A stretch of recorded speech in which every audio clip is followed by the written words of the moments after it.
ಇಲ್ಲಿ ಬರಲೇಬೇಡ figure of merit of the galvanometer. So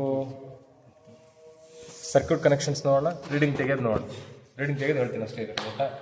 so circuit ಏನಿದೆ ನೋಡಿ, ಸರ್ಕ್ಯೂಟಲ್ಲಿ ಗ್ಯಾಲ್ನೋಮೀಟರ್ ಇದೆ, plug key, resistance box, 2 resistance box ಇದೆ, ಆರೋ ಮಾರ್ಕ್ ಅನ್ನೋದು ವೇರಿಯಬಲ್ ಅನ್ನೋದನ್ನ ಇಂಡಿಕೇಟ್ ಮಾಡುತ್ತೆ, ಮತ್ತು ಒಂದು ಸೆಲ್ ಇದೆ. ಸೊ ಫಸ್ಟು ಸೆಟಪ್ ನೀವು ಸರ್ಕ್ಯೂಟಲ್ಲಿ ಯಾವ ಥರ ಇದೆ ಅದೇ ಥರ ಇಟ್ಕೊಳ್ಳಿ. ಫಸ್ಟ್ ಏನಿದೆ ನೋಡಿ, ಇಲ್ಲಿ ಫಸ್ಟ್ ಸೆಲ್ ಇದೆ, ನಿಮ್ಮ ಡಯಾಗ್ರಾಮ್ ಅದನ್ನು ಕಂಪೇರ್ ಮಾಡ್ತಾ ಹೋಗ್ಬೇಕು ನೀವು ಆಯಿತಾ. ಈ ಕಡೆ ಸೆಲ್ ಇದೆ ನೋಡಿ, ಸೆಲ್ ಇಟ್ಟಿದ್ದೀನಿ ನಾನು. ರೆಸಿಸ್ಟೆನ್ಸ್ ಬಾಕ್ಸ್ 6 ಇದೆ, ಸ್ವಲ್ಪ ದೊಡ್ಡದು ರೆಸಿಸ್ಟೆನ್ಸ್ ಬಾಕ್ಸ್ ಇಡಿ. 2ರಲ್ಲಿ ಇದು ದೊಡ್ಡ ರೆಸಿಸ್ಟೆನ್ಸ್ ಬಾಕ್ಸ್ ಇರಬೇಕು 6. ಇಲ್ಲಿ ಪ್ಲಗ್ ಕೀ ಇದೆ K1, ಮಧ್ಯದಲ್ಲಿ ಗ್ಯಾಲ್ನೋಮೀಟರ್ ಇಡಿ. ಇಲ್ಲಿ S ರೆಸಿಸ್ಟೆನ್ಸ್ ಸಣ್ಣ ರೆಸಿಸ್ಟೆನ್ಸ್ ಬಾಕ್ಸ್ ಇಡಿ, ಇಲ್ಲಿ K2 ಇಡಿ. ಫಸ್ಟು ಪ್ಲೇಸ್ಮೆಂಟ್ ಇಂಪಾರ್ಟೆಂಟ್, ಅದಾದಮೇಲೆ ಕನೆಕ್ಷನ್ಸ್ ಅದೇ ಥರ ಮೂವ್ ಆಗ್ತಾ ಬಂದ್ಬಿಡುತ್ತೆ. ಸೊ ಇಲ್ಲಿ ಬ್ಯಾಟ್ರಿ ನೆಗೆಟಿವಿಂದ ಅಥವಾ ಸೆಲ್ ನೆಗೆಟಿವ್ ಅಂದರೆ ಬ್ಲ್ಯಾಕ್ ಆಯಿತಾ, ಅಲ್ಲಿಂದ ರೆಸಿಸ್ಟೆನ್ಸ್ ಬಾಕ್ಸಿಗೆ ಹೋಗಿದೆ. ಸೊ ಕನೆಕ್ಷನ್ಸ್ ಕೊಡಬೇಕಾದ್ರೆ ಕರೆಕ್ಟಾಗಿ ಅಬ್ಸರ್ವ್ ಮಾಡಿ, ಇನ್ಸುಲೇಷನ್ ಪೂರ್ತಿ ತೆಗೆದು ಈ ಥರ ಈ ಇನ್ಸುಲೇಷನ್ ಹೋಗಿರೋ ಪೂರ್ತಿ ಆ ತಂತಿ ಕನೆಕ್ಟ್ ಆಗಬೇಕು.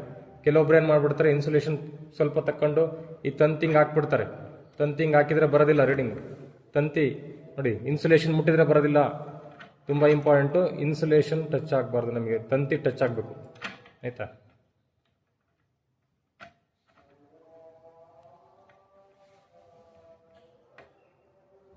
ಇಷ್ಟ ಆದಮೇಲೆ ಸೊ ಇದಾಯಿತು. ನೆಕ್ಸ್ಟ್ ರೆಸಿಸ್ಟೆನ್ಸ್ ಬಾಕ್ಸಿಂದ ಪ್ಲಗ್ ಕೀ ಕಾಣುತ್ತೆ ವೈರು. ನೆಕ್ಸ್ಟ್ ಈ ವೈರ್ ನೋಡಿ, K1 ಇಂದ ಒಂದು ವೈರು ಮತ್ತು K2 ಇಂದ ಇನ್ನೊಂದು ವೈರು ನೋಡಿ, 2 ಹೋಗಿದೆ.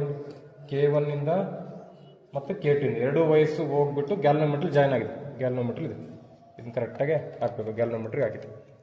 ಈ ಪೋರ್ಷನ್ ಆಯಿತು, ಕರೆಕ್ಟಾಗಿ ಈ ಪೋರ್ಷನ್ ಆಯಿತು, ಇಲ್ಲಿಂದ ಇಲ್ಲಿಗೆ ಆಯಿತು. ನೆಕ್ಸ್ಟ್ ಈ ಕಡೆ ಅಷ್ಟು, ಇಲ್ಲಿಂದ ಗ್ಯಾಲ್ನೋಮೀಟ್ರಿಂದ 2 ವೈರ್ ತೊಗೊಂಡಿದ್ದಾರೆ.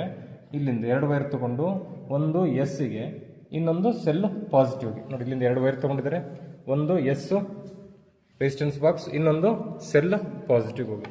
ಈ ಪೋರ್ಷನ್ ಆಯಿತು. ನೆಕ್ಸ್ಟ್ ಈ ಕಡೆ ಇಲ್ಲೊಂದು ಪೋರ್ಷನ್ ಪೆಂಡಿಂಗ್ ಇದೆ. ಎಸ್ಸಿನ ಇನ್ನೊಂದು ಟರ್ಮಿನಲಿಂದ ಇನ್ನೊಂದು ಟರ್ಮಿನಲ್ ಇದು, ಇಲ್ಲಿಂದ K2 ಕೊಡಬೇಕು. ಇದಾದಮೇಲೆ ಈ ಎಕ್ಸ್ಪೆರಿಮೆಂಟಲ್ಲಿ ಎಸ್ಪೆಷಲಿ ಈ ಪ್ಲಗ್ಗಳು ಕರೆಕ್ಟಾಗಿ ಪ್ರೆಸ್ ಮಾಡ್ಕೊಬೇಕು ನೀವು. ಇಲ್ಲೇ ಎರರ್ ಬರುತ್ತೆ ನಿಮಗೆ. ಯಾವ್ದಾದ್ರು ಒಂದು ಲೂಸ್ ಕಾಂಟ್ಯಾಕ್ಟ್ ಆಯಿತು, ಈಗ ಫಾರ್ ಎಕ್ಸಾಂಪಲ್ ಈ 20 ಲೂಸ್ ಕಾಂಟ್ಯಾಕ್ಟ್ ಆಗಿರುತ್ತೆ, ಹೀಗಿರುತ್ತೆ ಅಷ್ಟೇ, ಹಿಂಗೆ ಇರುತ್ತೆ ಅಂದರೆ ಹಿಂದಿನ ಬ್ಯಾಚ್ನವರು ಹಿಂಗೆ ನಿಲ್ಲಿಸ್ಬಿಟ್ಟು ಹೋಗ್ಬಿಟ್ಟಿರ್ತಾರೆ. ನೀವು ಅದು ಕೌಂಟು ತೊಗೊಂಡ್ಬಿಡುತ್ತೆ ಆಯಿತಾ. ನೀವು ಸ್ವಲ್ಪ ಲೂಸ್ ಕಾಂಟ್ಯಾಕ್ಟ್ ಆದರೆ ಅದು 20 ಅಂತ ರೀಡಿಂಗ್ ತೊಗೊಂಡ್ಬಿಡುತ್ತೆ. ನಿಮಗೆ ಇಲ್ಲಿ 50 ತೆಗೆದಿರ್ತೀರಾ, ಆ್ಯಕ್ಚುಯಲ್ ರೀಡಿಂಗ್ 70 ಇರ್ಬೋದು ಆಯಿತಾ, ಇದು ಲೂಸ್ ಕಾಂಟ್ಯಾಕ್ಟ್ ಆಗಿರೋದ್ರಿಂದ. ಹಾಗಾಗಿ ಈ ರೆಸಿಸ್ಟೆನ್ಸ್ ಬಾಕ್ಸ್ಗಳನ್ನ ಬಳಸಬೇಕಾದ್ರೆ ಇದನ್ನು ಕರೆಕ್ಟಾಗಿ ಸ್ವಲ್ಪ ಟೈಟ್ ಮಾಡ್ಕೊಂಬಿಡಿ. ಇದು ಫಸ್ಟ್ ಪ್ರಿಲಿಮಿನರಿ, ನೀವು ಎರರ್ಗಳನ್ನ ಅವಾಯ್ಡ್ ಮಾಡೋದಕ್ಕೆ. ಈ ಥರ ಎಲ್ಲದು ಸರಿ ಇದೆ ಅಂತ ಚೆಕ್ ಮಾಡಿದ ನಂತರ ಸೊ ಪ್ಲಗ್ಗೆ K1 ಕ್ಲೋಸ್ ಮಾಡಬೇಕು. K1 ಕ್ಲೋಸ್ ಮಾಡಿ ನೋಡಿ, K1 ಕ್ಲೋಸ್ ಮಾಡ್ತಾ ಇದ್ದಾಗ ಗ್ಯಾಲ್ನೋಮೀಟರ್ ನೋಡಿ, ಇಲ್ಲಿ K1 ಕ್ಲೋಸ್ ಮಾಡ್ತಾ ಇದ್ದಾಗ ಗ್ಯಾಲ್ನೋಮೀಟರ್ ಔಟ್ ಆಫ್ ಸ್ಕೇಲ್ ಹೋಗುತ್ತೆ ನೋಡಿ, ಔಟ್ ಆಫ್ ಸ್ಕೇಲ್ ಹೋಗ್ತಾ ಇದೆ ಕರೆಕ್ಟಾ. ಈಗ ಹೋಗ್ತಾ ಇದೆ ಅಂದರೆ ಇಲ್ಲೊಂದಿಷ್ಟು ರೆಸಿಸ್ಟೆನ್ಸ್ನ ಅನ್ಪ್ಲಗ್ ಮಾಡ್ತೀನಿ ನಾನು. ಆರಲ್ಲಿ ಒಂದು 4000 ಅಷ್ಟು ರೆಸಿಸ್ಟೆನ್ಸನ್ನು ಅನ್ಪ್ಲಗ್ ಮಾಡ್ತೀನಿ ಆಯಿತಾ. ಸೊ ಈಗ ನೋಡಿ ಗ್ಯಾಲ್ನೋಮೀಟರ್ ನೀವು ಸ್ವಲ್ಪ ಸ್ಮೂತಾಗಿ ಬಿಹೇವ್ ಮಾಡಿ. ತುಂಬ ಇಂಪಾರ್ಟೆಂಟ್ ಅಂದರೆ ನೀವೀಗ 6ರಲ್ಲಿ ರೆಸಿಸ್ಟೆನ್ಸನ್ನು ಸೆಲೆಕ್ಟ್ ಮಾಡಬೇಕು. ಯಾವ ಥರ ಅಂದರೆ ಗ್ಯಾಲ್ನೋಮೀಟರ್ ಈವನ್ ಡಿಫ್ಲೆಕ್ಷನ್ ತೋರಿಸ್ಬೇಕು. ಏನು ತೋರಿಸ್ಬೇಕು? ಅದು ಈವನ್ ಡಿಫ್ಲೆಕ್ಷನ್ ತೋರಿಸ್ಬೇಕು. ಈಗ ಅದೆಷ್ಟಿದೆ? 21 ಇದೆ. ನೀವೇನು ಮಾಡಬೇಕಾದ್ರೆ 22ನಾದರೂ ಮಾಡಿ ಅಥವಾ 20ನಾದರೂ ಮಾಡಿ. ಇಷ್ಟೇ ಮಾಡಬೇಕಾ ಸರ್ ಅಂತೇನಿಲ್ಲ. ಕಂಡೀಷನ್ ಇರೋದು ಏನು? ಈವನ್ ಡಿಫ್ಲೆಕ್ಷನ್ ಬರಬೇಕು. ಈವನ್ ಡಿಫ್ಲೆಕ್ಷನ್ ಬರೋಕ್ಕೆ ನಾನು ಫಾರ್ ಎಕ್ಸಾಂಪಲ್ 1000 ತೆಗೆದೆ ಅಂತ ಅಂದ್ಕೊಳ್ಳಿ. ಈವನ್ ಬಂದ್ಯಾ ನೋಡಿ, ಈವನ್ ಬಂದಿಲ್ಲ. ಅದಕ್ಕೆ ನಾನೇನು ಮಾಡ್ತೀನಿ, ಸ್ವಲ್ಪ ಇಲ್ಲೇ ರೀಅರೇಂಜ್ಮೆಂಟ್ ಮಾಡ್ತಾ 3000 ಮಾಡಿದ್ದೀನಿ. 24ಗೆ ಬಂದಿದೆ. ಈಗ ಎಷ್ಟಿದೆ ಅದೀಗ ನೋಡಿ, ಗ್ಯಾಲ್ನೋಮೀಟರ್ ನೋಡಿ ಕರೆಕ್ಟಾಗಿ. ಸ್ವಲ್ಪ ನೀವು ಇಷ್ಟೇ ತೆಗಿಬೇಕು ಸರ್ ಅಂತ ಕಂಡೀಷನ್ಸ್ ಇಲ್ಲ. ನನಗೆ ಕಂಡೀಷನ್ ಇರೋದಿಲ್ಲಿ ಗ್ಯಾಲ್ನೋಮೀಟರ್ಲಿ ಈವನ್ ಡಿಫ್ಲೆಕ್ಷನ್ ಬರೋ ರೀತಿ 6ರಲ್ಲಿ ರೆಸಿಸ್ಟೆನ್ಸನ್ನು ನೀವು ತೆಗಿತಾ ಹೋಗ್ಬೇಕು ಆಯಿತಾ. ನಾನೀಗ ಎಷ್ಟು ತೆಗೆದು ನೋಡಿ, 2000 + 1000 + 500 3500 ಅನ್ಪ್ಲಗ್ ಮಾಡಿದಾಗ ಗ್ಯಾಲ್ನೋಮೀಟರಲ್ಲಿ ನಿಮಗೆ 24 ಬಂದಿದೆ ಆಯಿತಾ. ಇದು ಫಸ್ಟ್ ಸ್ಟೆಪ್. ಈಗೇನು ಮಾಡಬೇಕು, ನೀವು ಈ ವ್ಯಾಲ್ಯೂಸ್ಗಳನ್ನು ಇಲ್ಲಿ ಬರೀಬೇಕು ಆಯಿತಾ. 3500 ನೀವು 6ರಲ್ಲಿ 3500 ಬರೀತೀರಾ. ಡಿಫ್ಲೆಕ್ಷನ್ ಇಲ್ಲಿ ಈಗ ನನಗೆ ಇಲ್ಲಿ ಬರ್ತಾ ಇರೋದು 26 ಇದೆ. ಇಲ್ಲಿ ಹಳೆ ರೀಡಿಂಗ್ ಇದು 28 ಇದೆ. ಈಗ 26 ಏನಿದೆ, ಆ 26 ಅಲ್ಲಿ ಬರ್ಕೊಬೇಕು ನೀವು. ಇಷ್ಟಾದ ನಂತರ ನೆಕ್ಸ್ಟ್ ಸ್ಟೆಪ್ ಇಲ್ಲಿ ನೋಡಿ, ಎಸ್. ಇದು ತುಂಬ ಇಂಪಾರ್ಟೆಂಟ್, ಎಲ್ಲ ಹುಡುಗರು ಮಿಸ್ಟೇಕ್ ಮಾಡೋದಿಲ್ಲ. ಎಸ್ ಫಾರ್ θ/2 ಅಂತ ಇದೆ. ಎಸ್ಸಿನ ವ್ಯಾಲ್ಯೂ ಬರೀಬೇಕು. θ/2 ಮಾಡಿ ಇಲ್ಲಿ 26 ಇತ್ತು, ನೀವು ಡಿವೈಡ್ ಬೈ 2 ಮಾಡಿ ಬರೆಯೋದಲ್ಲ. ನೋಡಿ ಇಲ್ಲಿ ಮಾಡಿದ್ರೆ 28, ಇಲ್ಲಿ 50 ಅಂತ ಬಂದಿದೆ. ಹೆಂಗೆ ಬಂತು ಅಂತ ಇಲ್ಲಿ ನೋಡ್ಬೇಕು. ಈಗ ಕೆಲವೊಬ್ರು ಏನು ಮಾಡ್ಬಿಡ್ತಾರೆ, ಇಲ್ಲಿ 28 ಇತ್ತು, ಡಿವೈಡ್ ಬೈ 2 ಮಾಡಿ 14 ಅಂತ ಬರೆದ್ಬಿಡ್ತಾರೆ. ಆಗ ಬರೆಯೋಂಗಿಲ್ಲ. ಎಸ್ ನ ವ್ಯಾಲ್ಯೂ ಬರೀಬೇಕು. ಎಸ್ ಅಂದ್ರೆ ಏನು, ಇಲ್ಲಿದೆ ನಿಮ್ಮ ಎಸ್ ಅಂದ್ರೆ ರೆಸಿಸ್ಟೆನ್ಸ್ ಬಾಕ್ಸ್ ಇಲ್ಲಿದೆ. ಈ ರೆಸಿಸ್ಟೆನ್ಸ್ ಬಾಕ್ಸ್ ಅಲ್ಲಿ ನೀವು K1 ಆಯ್ತು, K2 ಕ್ಲೋಸ್ ಮಾಡ್ತೀರಾ. ನೋಡಿ ಗ್ಯಾಲ್ವೋಮೀಟರ್ ಅಬ್ಸರ್ವ್ ಮಾಡಿ, K2 ಕ್ಲೋಸ್ ಮಾಡ್ತಾ ಇದ್ದಾಗೆ ಗ್ಯಾಲ್ವೋಮೀಟರ್ 0 ಡಿಫ್ಲೆಕ್ಷನ್ ತೋರಿಸ್ತದೆ. ಸೊ ಯಾವುದೇ ತರಹದ ಕರೆಂಟು ಗ್ಯಾಲ್ವೋಮೀಟರ್ ಪಾಸ್ ಆಗ್ತಾ ಇದೆ. ಈಗ ನೆಕ್ಸ್ಟ್ ಏನ್ ಮಾಡಬೇಕು, ನೀವು ಎಸ್ ಅಲ್ಲಿ ರೆಸಿಸ್ಟೆನ್ಸ್ ಅನ್ಪ್ಲಗ್ ಮಾಡ್ತಾ ಹೋಗ್ಬೇಕು. ಎಷ್ಟು ಅನ್ಪ್ಲಗ್ ಮಾಡ್ಬೇಕಂದ್ರೆ, ಮೊದಲೇ ಈ ವ್ಯಾಲ್ಯೂ ಏನಿತ್ತು 26 ಇತ್ತಲ್ಲ, ಅದ್ರ ಅರ್ಧ ಅಂದ್ರೆ 13 ಬರಬೇಕು. ಏನ್ ಬರಬೇಕು, 13 ಬರೋ ರೀತಿ ನೀವು ಇದನ್ನ ಅನ್ಪ್ಲಗ್ ಮಾಡ್ತಾ ಹೋಗ್ಬೇಕು. ನೋಡಿ 13 ಬಂದೇ ಬಿಡ್ತು. 50 ತೆಗೆದಿದ್ದೀನಿ ನಾನು, ಇನ್ನೊಂದು 20 ತೆಗೆಯೋಣ. 20ಗೆ ಜಾಸ್ತಿ ಆಯಿತು, 13 ಬರಬೇಕಲ್ವಾ. 10 ಇದು ಅಷ್ಟೇ. ಹಾಂ ನೋಡಿ ಈಗ 13 ಇದೆ. 13 ಇಲ್ಲಿ 650 ಪ್ಲಸ್ 10, 50 ಪ್ಲಸ್ 10 ಅಂದರೆ 60 ಆಯಿತು. ಸರ್ ಇಷ್ಟೇ ತೆಗಿಬೇಕಾ, ಇದನ್ನು ಫಿಕ್ಸ್ ಸರ್, 100 ಫಿಕ್ಸ್ 70 ಫಿಕ್ಸ್ ಆ ಥರ ಅಲ್ಲ. ಪ್ರೊಸೀಜರ್ ಅರ್ಥ ಮಾಡ್ಕೊಳ್ಳಿ. ಇಲ್ಲಿ ರೆಸಿಸ್ಟೆನ್ಸನ್ನು ತೆಗಿಬೇಕು. ಎಷ್ಟು ತೆಗಿಬೇಕು ಅಂದರೆ, ಎಲ್ಲಿ ತನಕ ನೀವು ತೆಗಿಬೇಕಂದ್ರೆ, ಇಲ್ಲಿ ವ್ಯಾಲ್ಯೂ ಮೊದಲೆಷ್ಟಿತ್ತು ಅದರ ಅರ್ಧ ಆಗೋ ತನಕ ಇಲ್ಲಿ ರೆಸಿಸ್ಟೆನ್ಸನ್ನು ತೆಗಿತಾ ಹೋಗ್ಬೇಕು. ಈ ವ್ಯಾಲ್ಯೂನ ತಗೊಂಡೋಗಿ ಇಲ್ಲಿ ಬರಿಬೇಕು. ಎಸ್ ನ ವ್ಯಾಲ್ಯೂನ ತಗೊಂಡೋಗಿ ಇಲ್ಲಿ ಬರೀಬೇಕು. ಇಲ್ಲಿ 60 ಬಂದಿದೆ, ಅವಾಗ ಅಲ್ಲಿ 60 ವ್ಯಾಲ್ಯೂ ಬರೀಬೇಕಾಗುತ್ತೆ. ಸೊ ಇಷ್ಟೇ ನೀವು ಕ್ಯಾಲ್ಕುಲೇಷನ್ ಪಾರ್ಟ್, ಸರಿ ಇಷ್ಟೇ ನಿಮ್ದು ಪ್ರಾಕ್ಟಿಕಲ್ ಪಾರ್ಟು. ಇನ್ನು ಉಳಿದಿದ್ದಲ್ಲಿ ಇದು ಕ್ಯಾಲ್ಕುಲೇಷನ್ ಪಾರ್ಟ್ ಇರುತ್ತೆ. ಕರೆಕ್ಟಾ. ಇಲ್ಲಿ EMF ಆಫ್ ದ ಬ್ಯಾಟ್ರಿ ಅಂತ ಇದೆ. ಇದು ನಾವು 1.5 ಹೊಸ ಸೆಲ್ ಹಾಕಿದ್ದೀವಿ. 1.5 ಅಂತ ಇದೆ. ಅದು ನೀವು ಬ್ಯಾಟ್ರಿ ಎಲಿಮಿನೇಟರ್ಸ್ ಅಂತ ಕೊಟ್ಟರೆ ಮಲ್ಟಿಮೀಟರ್ ಅಥವಾ ಒಂದು ವೋಲ್ಟ್ ಮೀಟರ್ ಕೊಡ್ತೀವಿ, ಅದರಲ್ಲಿ ಮೆಜರ್ಮೆಂಟ್ ಮಾಡ್ಕೊಬೇಕಾಗ್ತದೆ. ನೆಕ್ಸ್ಟ್ ಟ್ರಯಲ್ ತೆಗಿಯೋದಕ್ಕೆ ಇದು ಮೂರು ಆಯಿತು. ನೆಕ್ಸ್ಟ್ ಟ್ರಯಲ್ ತೆಗಿಬೇಕು ಅಂದ್ರೆ ಸೇಮ್ ಪ್ರೊಸೀಜರ್. ಮತ್ತೆ ಇದನ್ನ ಹಾಕ್ಕೊಂತೀರಾ, ಇದನ್ನ ಹಾಕೊಂಡ್ಬಿಡಿ. ಎಸ್ ಏನಿತ್ತು ಇದನ್ನ ಹಾಕೊಂಡ್ಬಿಡಿ. ಏನು K1 K2 ಓಪನ್ ಮಾಡ್ಕೊಂಬಿಡಿ. K1 ಮತ್ತೆ ಡಿಫ್ರೆಂಟ್ ರೆಸಿಸ್ಟೆನ್ಸ್ಗೆ ಅಂದರೆ ಡಿಫ್ರೆಂಟ್ ವ್ಯಾಲ್ಯೂಸ್ ಬೇರೆ ಬರಬೇಕು. 26 ಬಂದಿತ್ತು, 20, 18, 16 ಯಾವ್ದಾರು ಬರಲಿ. ನೀವು ಸ್ವಲ್ಪ ರೆಸಿಸ್ಟೆನ್ಸನ್ನ ಕಡಿಮೆ ಮಾಡ್ತಾ ಜಾಸ್ತಿ ಮಾಡ್ತಾ ಹೋದಾಗ ವ್ಯಾಲ್ಯೂ ಕಡಿಮೆ ಆಗುತ್ತೆ. ಈಗ ನೋಡಿ ಎಷ್ಟಿದೆ, ಅದು E1 ಬಂದಿಲ್ಲ. ಏನು ಒಂದು ಡಿಜಿಟ್ ಸ್ವಲ್ಪ ಹಿಂದೆ ಮುಂದೆ ಅಂದರೆ, ಹಾಂ ಇಲ್ಲಿ ನೋಡಿ ಸ್ವಲ್ಪ ಕಡಿಮೆ ಜಾಸ್ತಿ ಮಾಡಿಬಿಟ್ಟು ಇಲ್ಲಿ ನೋಡಿ E1 ಬಂದಿದೆ. ಈಗ E1 ಎಷ್ಟಿದೆ, ಇದು 12, 14, 16 ಇದೆ. ಎಷ್ಟಿದೆ, 16 ಇದೆ. ಅಂದರೆ ಜೀನ್ ಥೀಟಾ ವ್ಯಾಲ್ಯೂ 16 ಬರ್ಕೊಳ್ತೀರಾ. ಇಲ್ಲಿ ಎಷ್ಟಿದೆ ಅದನ್ನು 6 ಅಲ್ಲಿ ಬರ್ಕೊಬೇಕು. 2, 2, 1, 5200. 5200ನ 6 ವ್ಯಾಲ್ಯೂ ಹತ್ರ ಬರೀಬೇಕು. 5200ನ ಇಲ್ಲಿ ಏನು ಬಂದಿದೆ ವ್ಯಾಲ್ಯೂ 16 ಅಂದರೆ 16 ಬರೀತೀರಾ. ಈಗೇನು ಮತ್ತೆ ಸೇಮ್ ಪ್ರೊಸೀಜರ್. K1 ಕ್ಲೋಸ್ ಮಾಡಿದ್ರೆ ಈಗ K2 both K1 and K2 are closed. K2 ಕೂಡ ಕ್ಲೋಸ್ ಮಾಡ್ತೀರಾ. K2 ಕ್ಲೋಸ್ ಮಾಡಿಬಿಟ್ಟು ಅಗೇನ್ ಈ ರೆಸಿಸ್ಟೆನ್ಸ್ನ ಅನ್ಪ್ಲಗ್ ಮಾಡ್ತಾ ಹೋಗ್ಬೇಕು. ಎಷ್ಟು ಬರಬೇಕು ಈಗ ನಿಮಗೆ ವ್ಯಾಲ್ಯೂ? 16 ಇತ್ತು, 8 ಬರಬೇಕು. ಎಷ್ಟು ಬರಬೇಕು? 8 ಬರಬೇಕು. 8 ಬರೋ ರೀತಿ ರೆಸಿಸ್ಟೆನ್ಸ್ನ ಅನ್ಪ್ಲಗ್ ಮಾಡ್ತಾ ಹೋಗೋಣ. ನೋಡಿ ಬಂತು, 60 ತೆಗೆದೆ. ಅಗೇನ್ 50 ಪ್ಲಸ್ 10 60 ತೆಗೆದಿದ್ದೀನಿ, 8 ಬಂದಿದೆ. ಇದೇ ಥರ ಇನ್ನೊಂದು ಟ್ರಯಲ್ ಮಾಡಿದ್ರೆ ಆಯಿತು.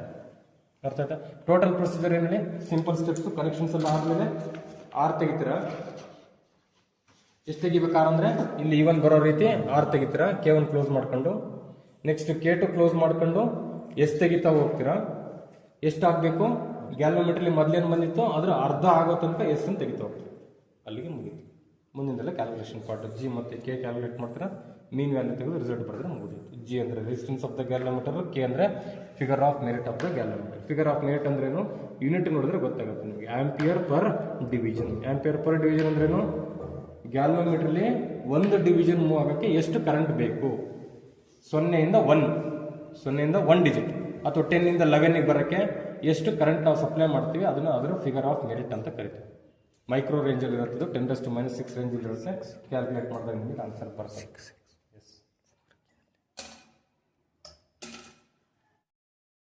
ಇಲ್ಲಿ ಬರಲೇ ಬಿಡೋಣ. Figure of merit of the galvanometer. So circuit connections ನೋಡೋಣ. ರೀಡಿಂಗ್ ತೆಗೆದು ಹೇಳ್ತೀನಿ ಅಷ್ಟೇ ಇದೆ ಗೊತ್ತಾ. ಸೊ ಸರ್ಕ್ಯೂಟ್ ಏನಿದೆ ನೋಡಿ, ಸರ್ಕ್ಯೂಟಲ್ಲಿ ಗ್ಯಾಲ್ವೋಮೀಟರ್ ಇದೆ, ಪ್ಲಗ್ಗೆ ರೆಸಿಸ್ಟೆನ್ಸ್ ಬಾಕ್ಸು, 2 ರೆಸಿಸ್ಟೆನ್ಸ್ ಬಾಕ್ಸ್ ಇದೆ. ಆರೋ ಮಾರ್ಕ್ ಅನ್ನೋದು ವೇರಿಯಬಲ್ ಅನ್ನೋದನ್ನ ಇಂಡಿಕೇಟ್ ಮಾಡುತ್ತೆ. ಮತ್ತು ಒಂದು ಸೆಲ್ ಇದೆ. ಸೊ ಫಸ್ಟು ಸೆಟಪ್ನ ನೀವು ಸರ್ಕ್ಯೂಟಲ್ಲಿ ಯಾವ ಥರ ಇದೆ ಅದೇ ಥರ ಇಟ್ಕೊಳ್ಳಿ. ಫಸ್ಟ್ ಏನಿದೆ ನೋಡಿ, ಇಲ್ಲಿ ಫಸ್ಟ್ ಸೆಲ್ ಇದೆ. ನಿಮ್ಮ ಡಯಾಗ್ರಾಮ್ ಅದನ್ನು ಕಂಪೇರ್ ಮಾಡ್ತಾ ಹೋಗ್ಬೇಕು ನೀವು, ಆಯಿತಾ. ಈ ಕಡೆ ಸೆಲ್ ಇದೆ ನೋಡಿ, ಸೆಲ್ ಇಟ್ಟಿದ್ದೀನಿ ನಾನು. ರೆಸಿಸ್ಟೆನ್ಸ್ ಬಾಕ್ಸ್ 6 ಇದೆ. ಸ್ವಲ್ಪ ದೊಡ್ಡದು ರೆಸಿಸ್ಟೆನ್ಸ್ ಬಾಕ್ಸ್ ಇಡಿ. 2ರಲ್ಲಿ ಇದು ದೊಡ್ಡ ರೆಸಿಸ್ಟೆನ್ಸ್ ಬಾಕ್ಸ್ ಇರಬೇಕು 6. ಇಲ್ಲಿ ಪ್ಲಗ್ಕ್ಕೆ ಇದೆ K1, ಮಧ್ಯದಲ್ಲಿ ಗ್ಯಾಲ್ವೋಮೀಟರ್ ಇಡಿ. ಇಲ್ಲಿ ಎಸ್ ರೆಸಿಸ್ಟೆನ್ಸ್ ಸಣ್ಣ ರೆಸಿಸ್ಟೆನ್ಸ್ ಬಾಕ್ಸ್ ಇಡಿ. ಇಲ್ಲಿ K2 ಇಡಿ.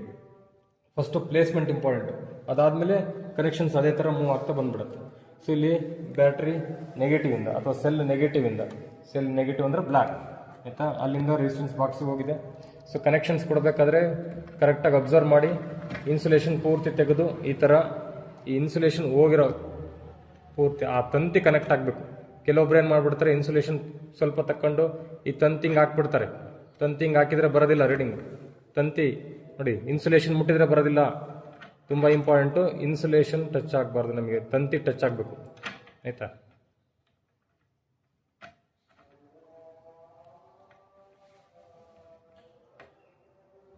ಇಷ್ಟ ಆದಮೇಲೆ ಸೊ ಇದಾಯಿತು. ನೆಕ್ಸ್ಟ್ ರೆಸಿಸ್ಟೆನ್ಸ್ ಬಾಕ್ಸಿಂದ ಪ್ಲಗ್ ಕೀ ಕಾಣುತ್ತೆ ವೈರು. ನೆಕ್ಸ್ಟ್ ಈ ವೈರ್ ನೋಡಿ, K1 ಇಂದ ಒಂದು ವೈರು ಮತ್ತು K2 ಇಂದ ಇನ್ನೊಂದು ವೈರು ನೋಡಿ, ಎರಡು ಹೋಗಿದೆ. K1 ಇಂದ ಮತ್ತು K2 ಇಂದ ಎರಡು ವೈರ್ಸು ಹೋಗ್ಬಿಟ್ಟು ಗ್ಯಾಲ್ವೋಮೀಟರ್ ಜಾಯ್ನ್ ಆಗಿದೆ. ಗ್ಯಾಲ್ವೋಮೀಟರ್ ಇದೆ, ಇದನ್ನು ಕರೆಕ್ಟಾಗಿ ಹಾಕಬೇಕು. ಗ್ಯಾಲ್ವೋಮೀಟ್ರಿಗೆ ಆಗಿದೆ. ಈ ಪೋರ್ಷನ್ ಆಯಿತು, ಕರೆಕ್ಟಾಗಿ ಈ ಪೋರ್ಷನ್ ಆಯಿತು, ಇಲ್ಲಿಂದ ಇಲ್ಲಿಗೆ ಆಯಿತು. ನೆಕ್ಸ್ಟ್ ಈ ಕಡೆ ಅಷ್ಟು ಇಲ್ಲಿಂದ ಗ್ಯಾಲ್ವೋಮೀಟರ್ನ ಎರಡು ವೈರ್ ತೊಗೊಂಡಿದ್ದಾರೆ. ಇಲ್ಲಿಂದ ಎರಡು ವೈರ್ ತೊಗೊಂಡು ಒಂದು ಎಸ್ಸಿಗೆ, ಇನ್ನೊಂದು ಸೆಲ್ ಪಾಸಿಟಿವ್ಗೆ ನೋಡಿ. ಇಲ್ಲಿಂದ ಎರಡು ವೈರ್ ತೊಗೊಂಡಿದ್ದಾರೆ, ಒಂದು ಎಸ್ ರೆಸಿಸ್ಟೆನ್ಸ್ ಬಾಕ್ಸ್, ಇನ್ನೊಂದು ಸೆಲ್ ಪಾಸಿಟಿವ್ ಹೋಗಿ ಈ ಪೋರ್ಷನ್ ಆಯಿತು. ನೆಕ್ಸ್ಟ್ ಈ ಕಡೆ ಇಲ್ಲೊಂದು ಪೋರ್ಷನ್ ಪೆಂಡಿಂಗ್ ಇದೆ. ಎಸ್ಸಿನ ಇನ್ನೊಂದು ಟರ್ಮಿನಲಿಂದ ಇನ್ನೊಂದು ಟರ್ಮಿನಲ್ ಇದು, ಇಲ್ಲಿಂದ K2 ಕೊಡಬೇಕು. ಇದಾದಮೇಲೆ ಈ ಎಕ್ಸ್ಪೆರಿಮೆಂಟಲ್ಲಿ ಎಸ್ಪೆಷಲಿ ಈ ಪ್ಲಗ್ಗಳು ಕರೆಕ್ಟಾಗಿ ಪ್ರೆಸ್ ಮಾಡ್ಕೊಬೇಕು ನೀವು. ಇಲ್ಲೇ ಎರರ್ ಬರುತ್ತೆ ನಿಮಗೆ. ಯಾವ್ದಾದ್ರು ಒಂದು ಲೂಸ್ ಕಾಂಟ್ಯಾಕ್ಟ್ ಆಯಿತು, ಈಗ ಫಾರ್ ಎಕ್ಸಾಂಪಲ್ ಈ 20 ಲೂಸ್ ಕಾಂಟ್ಯಾಕ್ಟ್ ಆಗಿರುತ್ತೆ, ಈಗಿರುತ್ತೆ ಅಷ್ಟೇ, ಹಿಂಗೆ ಇರುತ್ತೆ. ಅಂದರೆ ಹಿಂದಿನ ಬ್ಯಾಚ್ನವರು ಹಿಂಗೆ ನಿಲ್ಲಿಸ್ಬಿಟ್ಟು ಹೋಗ್ಬಿಟ್ಟಿರ್ತಾರೆ, ನೀವು ಅದು ಕೌಂಟು ತೊಗೊಂಡ್ಬಿಡುತ್ತೆ ಆಯಿತಾ. ನೀವು ಸ್ವಲ್ಪ ಲೂಸ್ ಕಾಂಟ್ಯಾಕ್ಟ್ ಆದರೆ ಅದು 20 ಅಂತ ರೀಡಿಂಗ್ ತೊಗೊಂಡ್ಬಿಡುತ್ತೆ. ನಿಮಗೆ ಇಲ್ಲಿ 50 ತೆಗೆದಿರ್ತೀರಾ, ಆ್ಯಕ್ಚುಯಲ್ ರೀಡಿಂಗ್ 70 ಇರ್ಬೋದು ಆಯಿತಾ, ಇದು ಲೂಸ್ ಕಾಂಟ್ಯಾಕ್ಟ್ ಆಗಿರೋದ್ರಿಂದ. ಹಾಗಾಗಿ ಈ ರೆಸಿಸ್ಟೆನ್ಸ್ ಬಾಕ್ಸ್ಗಳನ್ನ ಬಳಸಬೇಕಾದ್ರೆ ಇದನ್ನು ಕರೆಕ್ಟಾಗಿ ಸ್ವಲ್ಪ ಟೈಟ್ ಮಾಡ್ಕೊಂಬಿಡಿ. ಇದು ಫಸ್ಟ್ ಪ್ರಿಲಿಮಿನರಿ, ನೀವು ಎರರ್ಗಳನ್ನ ಅವಾಯ್ಡ್ ಮಾಡೋದಕ್ಕೆ. ಈ ಥರ ಎಲ್ಲದು ಸರಿ ಇದೆ ಅಂತ ಚೆಕ್ ಮಾಡಿದ ನಂತರ ಸೊ ಪ್ಲಗ್ಗೆ K1 ಕ್ಲೋಸ್ ಮಾಡಬೇಕು. K1 ಕ್ಲೋಸ್ ಮಾಡಿ ನೋಡಿ, K1 ಕ್ಲೋಸ್ ಮಾಡ್ತಾ ಇದ್ದಾಗ ಗ್ಯಾಲ್ವೋಮೀಟರ್ ನೋಡಿ, ಇಲ್ಲಿ K1 ಕ್ಲೋಸ್ ಮಾಡ್ತಾ ಇದ್ದಾಗ ಗ್ಯಾಲ್ವೋಮೀಟರ್ ಔಟ್ ಆಫ್ ಸ್ಕೇಲ್ ಹೋಗುತ್ತೆ ನೋಡಿ, ಔಟ್ ಆಫ್ ಸ್ಕೇಲ್ ಹೋಗ್ತಾ ಇದೆ. ಕರೆಕ್ಟಾ? ಈಗ ಹೋಗ್ತಾ ಇದೆ ಅಂದರೆ ಇಲ್ಲೊಂದಿಷ್ಟು ರೆಸಿಸ್ಟೆನ್ಸ್ನ ಅನ್ಪ್ಲಗ್ ಮಾಡ್ತೀನಿ ನಾನು. ಆರಲ್ಲಿ ಒಂದು 4000 ಅಷ್ಟು ರೆಸಿಸ್ಟೆನ್ಸನ್ನು ಅನ್ಪ್ಲಗ್ ಮಾಡ್ತೀನಿ ಆಯಿತಾ. ಸೊ ಈಗ ನೋಡಿ ಗ್ಯಾಲ್ವೋಮೀಟರ್ ನೀವು ಸ್ವಲ್ಪ ಸ್ಮೂತಾಗಿ ಬಿಹೇವ್ ಮಾಡಿ. ತುಂಬ ಇಂಪಾರ್ಟೆಂಟ್ ಅಂದರೆ ನೀವೀಗ ಆರಲ್ಲಿ ರೆಸಿಸ್ಟೆನ್ಸನ್ನು ಸೆಲೆಕ್ಟ್ ಮಾಡಬೇಕು. ಯಾವ ಥರ ಅಂದರೆ ಗ್ಯಾಲ್ವೋಮೀಟರ್ E1 ಡಿಫ್ಲೆಕ್ಷನ್ ತೋರಿಸ್ಬೇಕು. ಏನು ತೋರಿಸ್ಬೇಕು? ಅದು E1 ಡಿಫ್ಲೆಕ್ಷನ್ ತೋರಿಸ್ಬೇಕು. ಈಗ ಅದೆಷ್ಟಿದೆ? 21 ಇದೆ. 21 ಇದೆ. ನೀವೇನು ಮಾಡಬೇಕು? ಈಗ 22ನಾದರೂ ಮಾಡಿ ಅಥವಾ 20ನಾದರೂ ಮಾಡಿ. ಇಷ್ಟೇ ಮಾಡಬೇಕಾ ಸರ್ ಅಂತೇನಿಲ್ಲ. ಕಂಡೀಷನ್ ಇರೋದು ಏನು? E1 ಡಿಫ್ಲೆಕ್ಷನ್ ಬರಬೇಕು. E1 ಡಿಫ್ಲೆಕ್ಷನ್ ಬರೋಕ್ಕೆ ನಾನು ಫಾರ್ ಎಕ್ಸಾಂಪಲ್ 1000 ತೆಗೆದೆ ಅಂತ ಅಂದ್ಕೊಳ್ಳಿ. E1 ಬಂದಿದೆಯಾ ನೋಡಿ, E1 ಬಂದಿಲ್ಲ. ಅದಕ್ಕೆ ನಾನೇನು ಮಾಡ್ತೀನಿ, ಸ್ವಲ್ಪ ಇಲ್ಲೇ ರೀಅರೇಂಜ್ಮೆಂಟ್ ಮಾಡ್ತಾ 3000 ಮಾಡಿದ್ದೀನಿ. 24ಗೆ ಬಂದಿದೆ. ಈಗ ಎಷ್ಟಿದೆ ಅದೀಗ ನೋಡಿ, ಗ್ಯಾಲ್ವೋಮೀಟರ್ ನೋಡಿ ಕರೆಕ್ಟಾಗಿ. ಸ್ವಲ್ಪ ನೀವು ಇಷ್ಟೇ ತೆಗಿಬೇಕು ಸರ್ ಅಂತ ಕಂಡೀಷನ್ಸ್ ಇಲ್ಲ. ನನಗೆ ಕಂಡೀಷನ್ ಇರೋದಿಲ್ಲಿ ಗ್ಯಾಲ್ವೋಮೀಟರ್ಲಿ E1 ಡಿಫ್ಲೆಕ್ಷನ್ ಬರೋ ರೀತಿ ಆರಲ್ಲಿ ರೆಸಿಸ್ಟೆನ್ಸನ್ನ ನೀವು ತೆಗಿತಾ ಹೋಗ್ಬೇಕು ಆಯಿತಾ. ನಾನೀಗ ಎಷ್ಟು ತೆಗೆದು ನೋಡಿ, 2000 + 1000 + 500 3500 ಅನ್ಪ್ಲಗ್ ಮಾಡಿದಾಗ ಗ್ಯಾಲ್ವೋಮೀಟರಲ್ಲಿ ನಿಮಗೆ 24 ಬಂದಿದೆ ಆಯಿತಾ. ಇದು ಫಸ್ಟ್ ಸ್ಟೆಪ್. ಈಗೇನು ಮಾಡಬೇಕು, ನೀವು ಈ ವ್ಯಾಲ್ಯೂಸ್ಗಳನ್ನು ಇಲ್ಲಿ ಬರೀಬೇಕು ಆಯಿತಾ. 3500 ನೀವು ಆರಲ್ಲಿ 3500 ಬರೀತೀರಾ. ಡಿಫ್ಲೆಕ್ಷನ್ ಇಲ್ಲಿ ಈಗ ನನಗೆ ಇಲ್ಲಿ ಬರ್ತಾ ಇರೋದು 26 ಇದೆ, ಇಲ್ಲಿ ಹಳೆ ರೀಡಿಂಗ್ ಇದು 28 ಇದೆ. ಈಗ 26 ಏನಿದೆ, ಆ 26 ಅಲ್ಲಿ ಬರ್ಕೊಬೇಕು ನೀವು. ಇಷ್ಟಾದ ನಂತರ ನೆಕ್ಸ್ಟ್ ಸ್ಟೆಪ್ ಇಲ್ಲಿ ನೋಡಿ, ಎಸ್. ಇದು ತುಂಬ ಇಂಪಾರ್ಟೆಂಟ್, ಎಲ್ಲ ಹುಡುಗರು ಮಿಸ್ಟೇಕ್ ಮಾಡೋದಿಲ್ಲ. ಎಸ್ ಫಾರ್ θ/2 ಅಂತ ಇದೆ. ಎಸ್ಸಿನ ವ್ಯಾಲ್ಯೂ ಬರೀಬೇಕು. θ/2 ಮಾಡಿ, ಇಲ್ಲಿ 26 ಇತ್ತು, ನೀವು /2 ಮಾಡಿ ಬರೆಯೋದಲ್ಲ. ನೋಡಿ ಇಲ್ಲಿ ಮಾಡಿದ್ರೆ 28, ಇಲ್ಲಿ 50 ಅಂತ ಬಂದಿದೆ. ಹೆಂಗೆ ಬಂತು ಅಂತ ಇಲ್ಲಿ ನೋಡ್ಬೇಕು. ಈಗ ಕೆಲವೊಬ್ರು ಏನು ಮಾಡ್ಬಿಡ್ತಾರೆ, ಇಲ್ಲಿ 28 ಇತ್ತು, /2 ಮಾಡಿ 14 ಅಂತ ಬರೆದ್ಬಿಡ್ತಾರೆ. ಆಗ ಬರೆಯೋಂಗಿಲ್ಲ. ಎಸ್ನ ವ್ಯಾಲ್ಯೂ ಬರೀಬೇಕು. ಎಸ್ ಅಂದ್ರೇನು? ಇಲ್ಲಿದೆ ನಿಮ್ಮ ಎಸ್ ಅಂದರೆ ರೆಸಿಸ್ಟೆನ್ಸ್ ಬಾಕ್ಸ್ ಇಲ್ಲಿದೆ. ಈ ರೆಸಿಸ್ಟೆನ್ಸ್ ಬಾಕ್ಸಲ್ಲಿ ನೀವು K1 ಆಯಿತು, K2 ಕ್ಲೋಸ್ ಮಾಡ್ತೀರಾ. ನೋಡಿ ಗ್ಯಾಲ್ವೋಮೀಟರ್ ಅಬ್ಸರ್ವ್ ಮಾಡಿ, K2 ಕ್ಲೋಸ್ ಮಾಡ್ತಾ ಇದ್ದಾಗೆ ಗ್ಯಾಲ್ವೋಮೀಟರ್ 0 ಡಿಫ್ಲೆಕ್ಷನ್ ತೋರಿಸ್ತದೆ. ಸೊ ಯಾವುದೇ ತರಹದ ಕರೆಂಟು ಗ್ಯಾಲ್ವೋಮೀಟರ್ ಪಾಸ್ ಆಗ್ತಾ ಇದೆ. ಈಗ ನೆಕ್ಸ್ಟ್ ಏನು ಮಾಡಬೇಕು, ನೀವು ಎಸ್ ಅಲ್ಲಿ ರೆಸಿಸ್ಟೆನ್ಸ್ನ ಅನ್ಪ್ಲಗ್ ಮಾಡ್ತಾ ಹೋಗ್ಬೇಕು. ಎಷ್ಟು ಅನ್ಪ್ಲಗ್ ಮಾಡಬೇಕಂದ್ರೆ, ಮೊದಲು ಈ ವ್ಯಾಲ್ಯೂ ಏನಿತ್ತು 26 ಇತ್ತಲ್ಲ, ಅದರ ಅರ್ಧ ಅಂದರೆ 13 ಬರಬೇಕು. ಏನು ಬರಬೇಕು? 13 ಬರೋ ರೀತಿ ನೀವು ಇದನ್ನು ಅನ್ಪ್ಲಗ್ ಮಾಡ್ತಾ ಹೋಗ್ಬೇಕು. ನೋಡಿ 13 ಬಂದೇ ಬಿಡ್ತು. 50 ತೆಗೆದಿದ್ದೀನಿ ನಾನು, ಇನ್ನೊಂದು 20 ತೆಗೆಯೋಣ. 20ಗೆ ಜಾಸ್ತಿ ಆಯಿತು, 13 ಬರಬೇಕಲ್ವ. 10 ಇದು ಅಷ್ಟೇ. ಹಾಂ ನೋಡಿ, ಈಗ 13 ಇದೆ. 13 ಇಲ್ಲಿ 650 ಪ್ಲಸ್ 10, 50 ಪ್ಲಸ್ 10 ಅಂದರೆ 60 ಆಯ್ತು. ಸರ್ ಇಷ್ಟೇ ತೆಗಿಬೇಕಾ? ಇದನ್ನು ಫಿಕ್ಸ್ ಸರ್, 100 ಫಿಕ್ಸ್ 70 ಫಿಕ್ಸ್ ಆ ಥರ ಅಲ್ಲ. ಪ್ರೊಸೀಜರ್ ಅರ್ಥ ಮಾಡ್ಕೊಳ್ಳಿ. ಇಲ್ಲಿ ರೆಸಿಸ್ಟೆನ್ಸನ್ನು ತೆಗಿಬೇಕು. ಎಷ್ಟು ತೆಗಿಬೇಕು ಅಂದರೆ ಎಲ್ಲಿ ತನಕ ನೀವು ತೆಗಿಬೇಕಂದ್ರೆ ಇಲ್ಲಿ ವ್ಯಾಲ್ಯೂ ಮೊದಲೆಷ್ಟಿತ್ತು ಅದರ ಅರ್ಧ ಆಗೋ ತನಕ ಇಲ್ಲಿ ರೆಸಿಸ್ಟೆನ್ಸನ್ನು ತೆಗಿತಾ ಹೋಗ್ಬೇಕು. ಈ ವ್ಯಾಲ್ಯೂನ ತಗೊಂಡೋಗಿ ಇಲ್ಲಿ ಬರಿಬೇಕು. ಎಸ್ನ ವ್ಯಾಲ್ಯೂನ ತಗೊಂಡೋಗಿ ಇಲ್ಲಿ ಬರೀಬೇಕು. ಇಲ್ಲಿ 60 ಬಂದಿದೆ, ಅವಾಗ ಅಲ್ಲಿ 60 ವ್ಯಾಲ್ಯೂ ಬರೀಬೇಕಾಗುತ್ತೆ. ಸೊ ಇಷ್ಟೇ ನೀವು ಕ್ಯಾಲ್ಕುಲೇಷನ್ ಪಾರ್ಟ್, ಸರಿ ಇಷ್ಟೇ ನಿಮ್ದು ಪ್ರಾಕ್ಟಿಕಲ್ ಪಾರ್ಟು. ಇನ್ನು ಉಳಿದಿದ್ದಲ್ಲಿ ಇದು ಕ್ಯಾಲ್ಕುಲೇಷನ್ ಪಾರ್ಟ್ ಇರುತ್ತೆ. ಕರೆಕ್ಟಾ? ಇಲ್ಲಿ EMF ಆಫ್ ದ ಬ್ಯಾಟ್ರಿ ಅಂತ ಇದೆ. ಇದು ನಾವು 1.5 ಹೊಸ ಸೆಲ್ ಹಾಕಿದ್ದೀವಿ, 1.5 ಅಂತ ಇದೆ. ಅದು ನೀವು ಬ್ಯಾಟ್ರಿ ಎಲಿಮಿನೇಟರ್ಸ್ ಅಂತ ಕೊಟ್ಟರೆ ಮಲ್ಟಿಮೀಟರ್ ಅಥವಾ ಒಂದು ವೋಲ್ಟ್ ಮೀಟರ್ ಕೊಡ್ತೀವಿ, ಅದರಲ್ಲಿ ಮೆಜರ್ಮೆಂಟ್ ಮಾಡ್ಕೊಬೇಕಾಗ್ತದೆ. ನೆಕ್ಸ್ಟ್ ಟ್ರಯಲ್ ತೆಗಿಯೋದಕ್ಕೆ ಇದು ಮೂರು ಆಯಿತು. ನೆಕ್ಸ್ಟ್ ಟ್ರಯಲ್ ತೆಗಿಬೇಕಂದ್ರೆ ಸೇಮ್ ಪ್ರೊಸೀಜರ್. ಮತ್ತೆ ಇದನ್ನು ಹಾಕ್ಕೊಳ್ತೀರಾ, ಇದನ್ನು ಹಾಕ್ಕೊಂಡ್ಬಿಡಿ. ಏನಿತ್ತು ಇದನ್ನ ಹಾಕ್ಕೊಂಡ್ಬಿಡಿ. ಏನು K1 K2 ಓಪನ್ ಮಾಡ್ಕೊಂಬಿಡಿ. K1 ಮತ್ತು ಡಿಫ್ರೆಂಟ್ ರೆಸಿಸ್ಟೆನ್ಸ್ಗೆ ಅಂದರೆ ಡಿಫ್ರೆಂಟ್ ವ್ಯಾಲ್ಯೂಸ್ ಬೇರೆ ಬರಬೇಕು. 26 ಬಂದಿತ್ತು, 20, 18, 16 ಯಾವ್ದಾರು ಬರಲಿ. ನೀವು ಸ್ವಲ್ಪ ರೆಸಿಸ್ಟೆನ್ಸನ್ನ ಕಡಿಮೆ ಜಾಸ್ತಿ ಮಾಡ್ತಾ ಹೋದಾಗ ವ್ಯಾಲ್ಯೂ ಕಡಿಮೆ ಆಗುತ್ತೆ. ಈಗ ನೋಡಿ ಎಷ್ಟಿದೆ, ಅದು E1 ಬಂದಿಲ್ಲ. ಏನು ಒಂದು ಡಿಜಿಟ್ ಸ್ವಲ್ಪ ಹಿಂದೆ ಮುಂದೆ ಅಂದರೆ ಇಲ್ಲಿ ನೋಡಿ ಸ್ವಲ್ಪ ಕಡಿಮೆ ಜಾಸ್ತಿ ಮಾಡಿಬಿಟ್ಟು ಇಲ್ಲಿ ನೋಡಿ E1 ಬಂದಿದೆ. E1 ಎಷ್ಟಿದೆ? ಇದು 12, 14, 16 ಇದೆ. ಎಷ್ಟಿದೆ? 16 ಇದೆ. ಅಂದರೆ ಜೀನ್ ಥೀಟಾ ವ್ಯಾಲ್ಯೂ 16 ಬರ್ಕೊಳ್ತೀರಾ. ಇಲ್ಲಿ ಎಷ್ಟಿದೆ ಅದನ್ನು 6 ಬರ್ಕೊಬೇಕು. 2 2 1 5200ನ 6 ವ್ಯಾಲ್ಯೂ ಹತ್ರ ಬರೀಬೇಕು. 5200ನ ಇಲ್ಲಿ ಏನು ಬಂದಿದೆ ವ್ಯಾಲ್ಯೂ 16 ಅಂದರೆ 16 ಬರೀತೀರಾ. ಈಗೇನು ಮತ್ತೆ ಸೇಮ್ ಪ್ರೊಸೀಜರ್. K1 ಕ್ಲೋಸ್ ಮಾಡಿದ್ರೆ ಈಗ K2 both K1 and K2 R close. K2 ಕೂಡ ಕ್ಲೋಸ್ ಮಾಡ್ತೀರಾ. K2 ಕ್ಲೋಸ್ ಮಾಡಿಬಿಟ್ಟು ಅಗೇನ್ ಇಲ್ಲಿ ರೆಸಿಸ್ಟೆನ್ಸ್ನ ಅನ್ಪ್ಲಗ್ ಮಾಡ್ತಾ ಹೋಗ್ಬೇಕು. ಎಷ್ಟು ಬರಬೇಕು ಈಗ ನಿಮಗೆ ವ್ಯಾಲ್ಯೂ? 16 ಇತ್ತು, 8 ಬರಬೇಕು. ಎಷ್ಟು ಬರಬೇಕು? 8 ಬರಬೇಕು. 8 ಬರೋ ರೀತಿ ರೆಸಿಸ್ಟೆನ್ಸ್ನ ಅನ್ಪ್ಲಗ್ ಮಾಡ್ತಾ ಹೋಗೋಣ. ನೋಡಿ ಬಂತು 60 ತೆಗೆದೆ. ಅಗೇನ್ 50 ಪ್ಲಸ್ 10 60 ತೆಗೆದಿದ್ದೀನಿ, 8 ಬಂದಿದೆ. ಇದೇ ಥರ ಇನ್ನೊಂದು ಟ್ರಯಲ್ ಮಾಡಿದ್ರೆ ಆಯಿತು. ಅರ್ಥ ಆಯ್ತಾ? ಟೋಟಲ್ ಪ್ರೊಸೀಜರ್ ಏನಿದೆ? Simple steps. ಕನೆಕ್ಷನ್ಸ್ ಎಲ್ಲ ಆದಮೇಲೆ 6 ತೆಗಿತೀರಾ. ಎಷ್ಟು ತೆಗಿಬೇಕಾದ್ರೆ ಅಂದರೆ ಇಲ್ಲಿ E1 ಬರೋ ರೀತಿ 6 ತೆಗಿತೀರಾ. K1 ಕ್ಲೋಸ್ ಮಾಡ್ಕೊಂಡು ನೆಕ್ಸ್ಟ್ K2 ಕ್ಲೋಸ್ ಮಾಡ್ಕೊಂಡು ಎಷ್ಟು ತೆಗಿತಾ ಹೋಗ್ತೀರಾ. ಎಷ್ಟು ಆಗಬೇಕು? ಗ್ಯಾಲ್ವೋಮೀಟ್ರಲ್ಲಿ ಮೊದಲೇನು ಬಂದಿತ್ತು ಅದರ ಅರ್ಧ ಆಗೋ ತನಕ ಎಷ್ಟನ್ನು ತೆಗಿತಾ ಹೋಗ್ತೀರಾ. ಅಲ್ಲಿಗೆ ಮುಗೀತು. ಮುಂದಿನೆಲ್ಲ ಕ್ಯಾಲ್ಕುಲೇಷನ್ ಪಾರ್ಟ್. G ಮತ್ತು K ಕ್ಯಾಲ್ಕುಲೇಟ್ ಮಾಡ್ತೀರಾ. ಮೀನ್ ವ್ಯಾಲ್ಯೂ ತೆಗೆದು ರಿಸಲ್ಟ್ ಬರೆದ್ರೆ ಮುಗಿದಿತ್ತು. G ಅಂದರೆ resistance of the galvanometer, K ಅಂದರೆ figure of merit of the galvanometer. Figure of merit ಅಂದ್ರೇನು? ಯೂನಿಟ್ ನೋಡಿದ್ರೆ ಗೊತ್ತಾಗುತ್ತೆ ನಿಮಗೆ. Ampere per division. Ampere per division ಅಂದ್ರೇನು? ಗ್ಯಾಲ್ವೋಮೀಟ್ರಲ್ಲಿ ಒಂದು ಡಿವಿಷನ್ ಮೂವ್ ಆಗೋಕ್ಕೆ ಎಷ್ಟು ಕರೆಂಟ್ ಬೇಕು? 0ಇಂದ 1 ಡಿಜಿಟ್ ಅಥವಾ 10ಇಂದ 11ಗೆ ಬರೋಕ್ಕೆ ಎಷ್ಟು ಕರೆಂಟ್ ನಾವು ಸಪ್ಲೈ ಮಾಡ್ತೀವಿ ಅದನ್ನು ಅದರ ಫಿಗರ್ ಆಫ್ ಮೆರಿಟ್ ಅಂತ ಕರಿತೀವಿ. ಮೈಕ್ರೋ ರೇಂಜಲ್ಲಿ ಇರುತ್ತೆ, 10⁻⁶ ರೇಂಜಲ್ಲಿ ಇರುತ್ತೆ. ಕ್ಯಾಲ್ಕುಲೇಟ್ ಮಾಡಿದಾಗ ನಿಮಗೆ ಆನ್ಸರ್ ಬರುತ್ತೆ.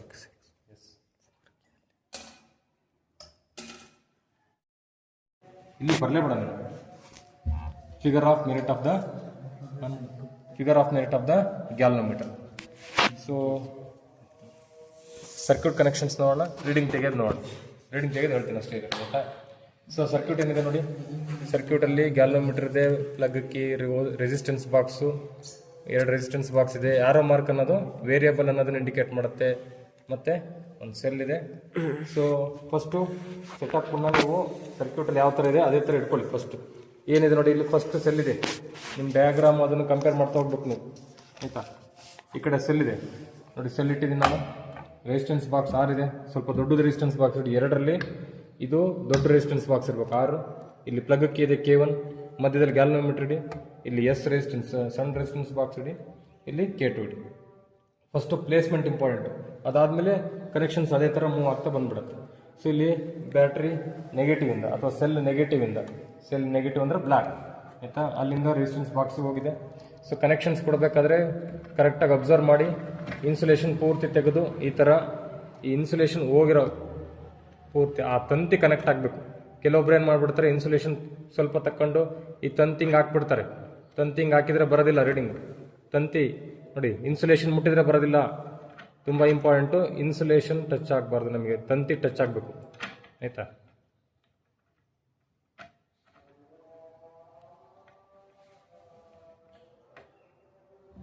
ಇಷ್ಟ ಆದಮೇಲೆ ಸೊ ಇದಾಯಿತು. Next resistance ಬಾಕ್ಸಿಂದ